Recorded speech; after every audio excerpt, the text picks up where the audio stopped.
क्या आपके भटूरे भी सॉफ्ट और फुले फुले नहीं बनते हैं? तो चलिए आज हम आपके साथ शेयर करेंगे वो सीक्रेट तरीका जिससे आपके भटूरे सॉफ्ट और फुले फुले बनेंगे।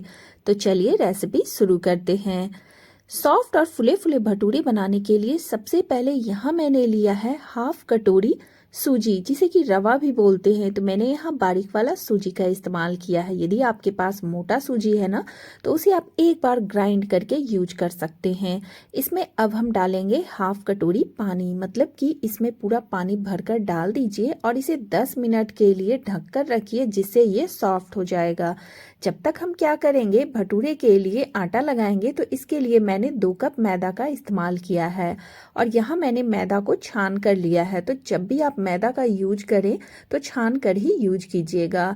साथ ही में हम इसमें लेंगे हाफ कटोरी गेहूं का आटा। आप चाहें तो केवल मैदा में ही इस भटूरे को बना सकते हैं, लेकिन यदि आप चाहते हैं कि आपके भटूरे बिल्कुल सॉफ्ट बने ना, तो उसके लिए आप थोड़ा आटा का जरूर इस्तेमाल कीजिएगा। तो यहाँ मैंने हाफ कटोरी आटा लिया है। मल्टीग्रेन आटा या गेहूं का आटा, कोई भी आटा का इस्तेमाल कर सकते हैं। तो इस तरीके से आप बनाकर देखिएगा ना, आपके भटूरे हार्ड नहीं होंगे। क्योंकि क्या होता है ना, कभी कभी आप भटूरे बनाकर रख देते हैं और ठंडा होने के बाद वो एकदम टाइट हो जाता है। तो इस तरीके से बनाइएगा तो बिल्कुल टाइट नहीं होगा, सॉफ्ट भटूरे बना रहेगा। अब हमें इसमें ऐड करना है 1 चम्मच चीनी, जिसे आप शुगर पाउडर भी बोल सकते हैं। तो यहाँ मैंने शुगर पाउडर का इस्तेमाल किया है। साथ ही में ऐड करेंगे इसमें स्वाद के अनुसार नमक और 1/4 टेबल स्पून डाल दीजिए इसमें बेकिंग सोडा। खाने वाला जो सोडा रहता है ना, उसका इस्तेमाल कीजिएगा। तो बहुत ज़्यादा सोडा भी मत डालिएगा। साथ ही में हमने डाला है इसमें 4 चम्मच घर की फ्रेश दही, मतलब घर का आपको फ्रेश दही लेना है, या मार्केट का भी ले सकते हैं, लेकिन फ्रेश दही का ही यूज कीजिएगा, खट्टा दही का इस्तेमाल नहीं कीजिएगा। साथ ही में हम डालेंगे 2 चम्मच रिफाइंड ऑयल। तो रिफाइंड ऑयल इसलिए डाल रहे हैं ताकि ये जो भटूरे हैं ना, थोड़ा सा हल्का सा क्रिस्पी रहेगा। जब आप गरम गरम खाइएगा ना, तो आप देखिएगा ऊपर का लेयर ना हल्का क्रिस्प रहता है, तो बहुत अच्छा लगता है भटूरा खाने में। अब यहाँ हमने सूजी रवा जो फूलने के लिए दिया था ना, तो वो सॉफ्ट हो गया है, तो इसमें हम डाल देंगे। तो 10 मिनट के लिए देखिए रवा सूजी को भी हमने सॉफ्ट कर लिया है। तो पानी डालकर जब 10 मिनट के लिए छोड़िएगा तो बिल्कुल वो सॉफ्ट हो जाता है। अब इन सारी चीज़ों को हम हल्का हल्का हाथ से, मतलब टाइट डो नहीं लगाना है, बिल्कुल सॉफ्ट डो ही इसका लगाएंगे। तो इसके लिए आपको इसमें थोड़ा थोड़ा पानी डालना है और हल्के हाथों से ये आटा लगाकर रेडी करना है। तो इस चीज़ का जरूर ध्यान रखिएगा कि बहुत ज़्यादा मसल मसल करना ये आटा नहीं लगाना है आपको, हल्के हाथों से ही लगाएंगे। तो इसके लिए हम पानी डालते जाएंगे और इस तरीके से देखिए हमने बिल्कुल सॉफ्ट डो लगाकर रेडी कर लिया है। अब इसे ज़्यादा हमें मसलना नहीं है, ज़्यादा हमें बनाना नहीं है, मतलब कि इसे हमें बिल्कुल हल्के हाथों से लगाने के बाद इसे हमें 2 से 3 घंटे के लिए कवर करके रखना है। 2 से 3 घंटा जब आप कवर करके रखेंगे ना, तो देखेंगे एकदम, देखिए इसका जो टेक्सचर है ना, कुछ इस तरीके से बन जाता है। तो यदि लगे कि आपको बहुत ज़्यादा गीला लग रहा है, तो आप चाहें तो इसे आधे घंटे के लिए या 10 मिनट के लिए भी आप फ्रीज में रख दीजिएगा ना, तो ये हल्का सा सेट हो जाता है, मतलब टाइट हो जाता है। और अदरवाइज यदि आपको फटाफट बनाना है तो इसमें थोड़ा सा आटा डस्ट कीजिए और इस तरीके से पटक पटक कर आप मिक्स कर लीजिए। हमें हाथों से मसलना नहीं है इसे, बस इस तरीके से पटक पटक कर मतलब कि इसे तैयार करना है।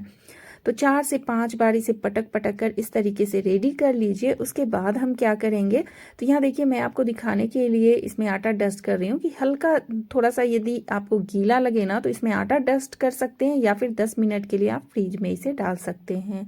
तो इस तरीके से जरूर ट्राई करके देखिएगा, आपके जो भटूरे बनेंगे ना, यकीन मानिए बिल्कुल सॉफ्ट बनेंगे। तो यहाँ हमारा आटा भी रेडी हो चुका है।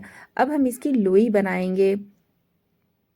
तो इस चीज़ का आपको बिल्कुल खास ध्यान देना है ना, कि इस भटूरे को बनाने के लिए ना सबसे पहले आपको लोई को तैयार कर लेना है।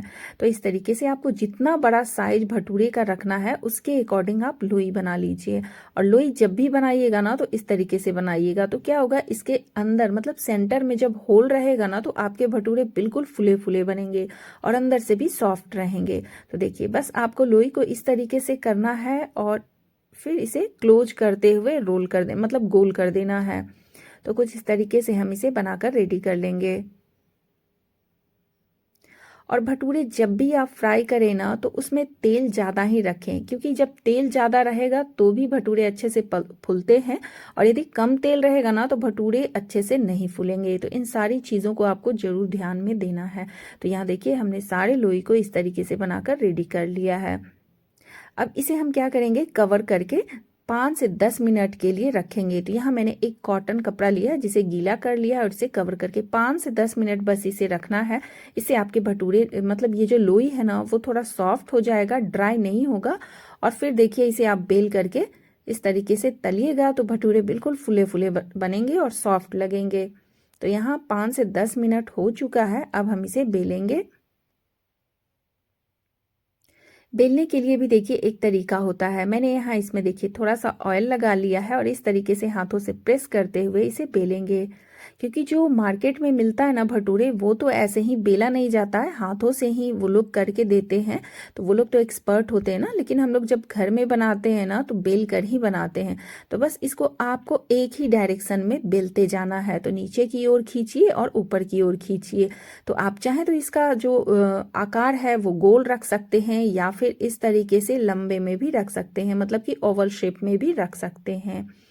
तो आप किसी भी शेप में इसे बनाइए, लेकिन भटूरे फूलना चाहिए।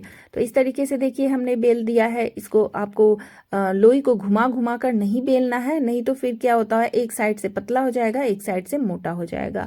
अब तेल का जो टेम्परेचर है ना खूब गर्म होना चाहिए, मतलब हाई फ्लेम पे इस तेल को अच्छे से गर्म कर दीजिए। यदि आपका तेल अच्छा गर्म होगा ना तभी आपके भटूरे फूले फूले बनेंगे। तो इन सारी चीज़ों को यदि आप ध्यान में रखते हैं ना तो आपके भटूरे बहुत ही अच्छे बनेंगे, सॉफ्ट बनेंगे, फूले फूले बनेंगे।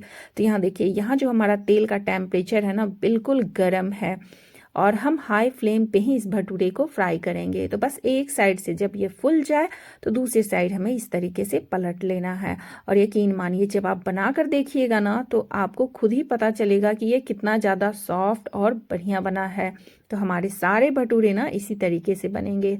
और शेप आप अपने मनचाहे शेप में इसे चाहे गोल बनाइए चाहे इस तरीके से ओवल शेप में बनाइए। तो मैं आज जो भटूरे बना रही हूँ ना ये तो ऑर्डर पे बना रही हूँ, क्योंकि अभी बहुत सारे ऑर्डर आए हैं, लेकिन मैं उसमें से आपको केवल कुछ भटूरे तल कर दिखा रही हूँ जिससे कि आप इस भटूरे को बना सकते हैं। बिल्कुल सॉफ्ट यम्मी भटूरे बनकर रेडी हो गया है। तो यहाँ देख सकते हैं आप भटूरे कितने फूले फूले हुए हैं, और मैं आपको इसे तोड़ कर भी दिखाती हूँ कि ये कितना ज़्यादा सॉफ्ट बना है। तो यदि आप भी चाहते हैं कि आपके भटूरे फूले फूले और सॉफ्ट बने तो इस रेसिपी को ज़रूर ट्राई कीजिएगा। और यदि आपकी रेसिपी अच्छी बनी तो मुझे कमेंट बॉक्स में कमेंट करके ज़रूर बताइएगा। हमारे चैनल पर नए हैं तो सब्सक्राइब कीजिएगा, फैमिली फ्रेंड में शेयर कीजिएगा, और यदि रेसिपी पसंद आए तो एक लाइक ज़रूर कीजिएगा। तो यहाँ देख सकते हैं कितना ज़्यादा सॉफ्ट भटूरे बनकर रेडी हो गया है। और यदि आप छोले की रेसिपी देखना चाहते हैं तो हमारे चैनल पर आप जाकर चेकआउट कर सकते हैं, वहाँ बहुत तरीके की छोले की रेसिपी हमने अपलोड कर रखी है। तो इस रेसिपी को ज़रूर ट्राई कीजिएगा फ्रेंड्स। फिर मिलेंगे किसी और नए रेसिपी में, तब तक के लिए टेक केयर, बाय बाय।